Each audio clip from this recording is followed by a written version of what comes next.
Manufacturing date, expiry date की गुणवत्ता होनी चाहिए।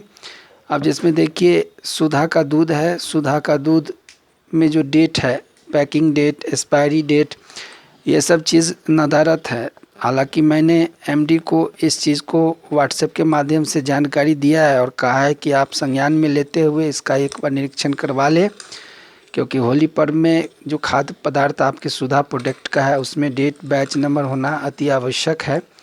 पर उनका अभी तक कोई रिस्पांस नहीं आया है। मैंने सुबह ही ये जानकारी उनको व्हाट्सएप के माध्यम से दिया था। ये दूध का प्रोडक्ट है जो मैं वीडियो के माध्यम से दिखा रहा हूँ, और आज मैंने ये काशीपुर में परचेज किया है, जिसमें एक्सपायरी डेट, मेकिंग डेट और परचेजिंग डेट का लेखा जोखा नहीं है। और ये सुधा जैसे ब्रांड का प्रोडक्ट है, तो कहीं ना कहीं ये भी एक विचारणीय है। खास करके होली जैसे पर्व में ये सब खाद्य पदार्थ पे निगरानी फूड सेफ्टी विभाग, स्वास्थ्य विभाग, हेल्थ विभाग को रखना चाहिए। अब कुछ मुद्दे हैं, उन मुद्दों को लेके मैं बताने की कोशिश करूंगा।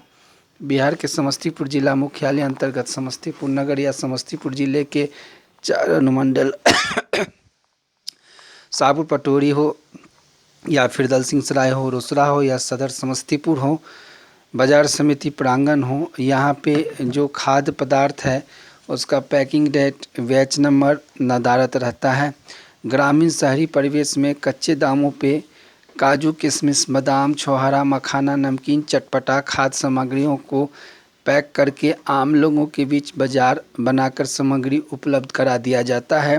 और इस सामग्रियों को खास करके जो गरीब तबके के छोटे रिटेलर हैं या जो होली की खरीदारी करने के लिए आम खरीदार आते हैं, बड़े चाव से लेते हैं। उन्हें थोड़ा सा भी बेहिचक नहीं होता है कि बिना डेट, बिना एक्सपायरी डेट के अगर इस पदार्थ को हम ग्रहण करेंगे तो लंग्स इफेक्टेड जैसे मुद्दे आएंगे और शरीर स्वास्थ्य बीमार भी हो सकता है, या लाखों के खर्चे, हज़ारों के खर्चे उनके हॉस्पिटल के एवज में किया जाना भी पड़ सकता है। पर इस चीज़ों से, इस विषय से अनभिज्ञ होते हुए भी सस्ते पाम ऑयल, सरसों ऑयल, रिफाइंड ऑयल ले लेते हैं, डलडा ले लेते हैं या खाद की नमकीन प्रोडक्ट ले लेते हैं, जिसमें batch number, date number, expiry date नदारत होता है।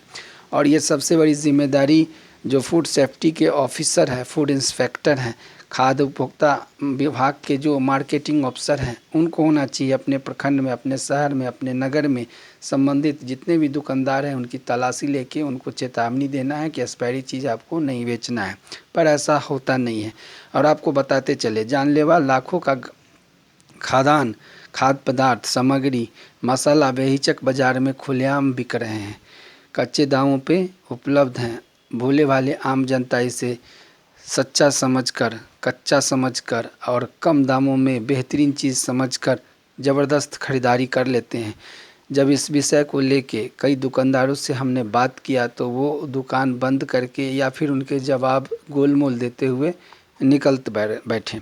और ऐसा एक दुकान ने हज़ारों और सैकड़ों दुकान में इस तरह की कहानी बनती जा रही है। खाद्य एवं उपभोक्ता विभाग के नाक के नीचे लाखों का जहर का खेल चल रहा है। दूसरी तरफ मिलावटी सरसों तेल, रिफाइंड, डालडा, मैदा, सूजी, बेसन का भी चोरी छिपे लाखों का कारोबार हो रहा है।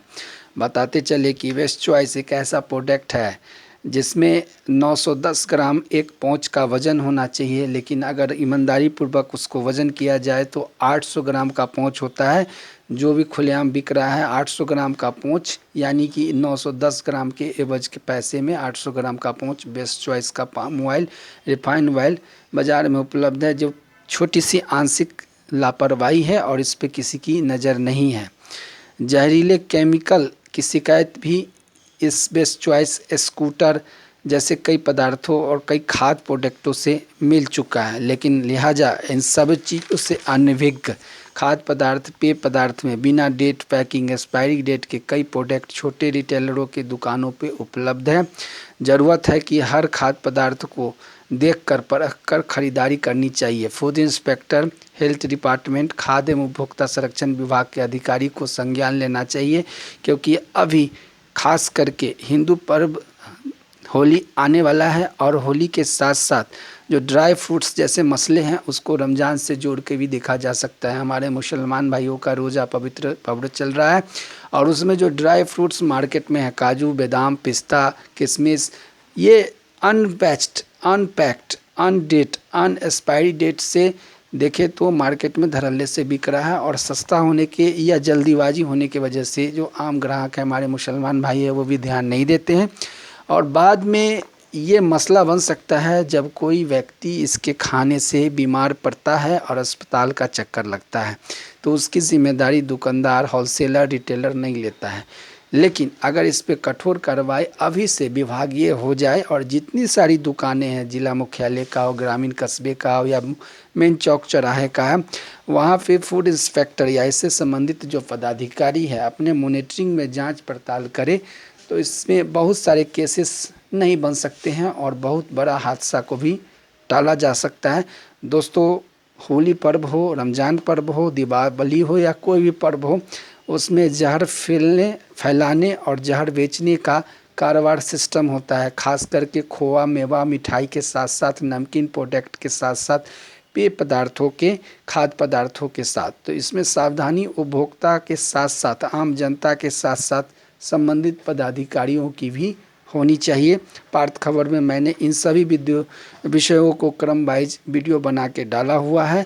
आप चाहे तो उसमें देख सकते हैं, समझ सकते हैं, और पूरे प्रूफ के साथ इन बातों को मैं गारंटी के साथ बता रहा हूँ। समस्तीपुर जिला अंतर्गत कई दुकानों को मैंने निरीक्षण भी किया है और इसकी पूरी गारंटी है कि संबंधित पदाधिकारी के लापरवाही के वजह से ये सारी की सारी समस्याएं उत्पन्न हुई है। अगर वो कठोरता के साथ पेश आते तो अभी बहुत सारा केस नहीं बनता और बहुत सारे दुकानदार डरे रहते और वो माल, खाद्य पदार्थ इस तरह के डेट पैच के कारण नहीं बेच पाते।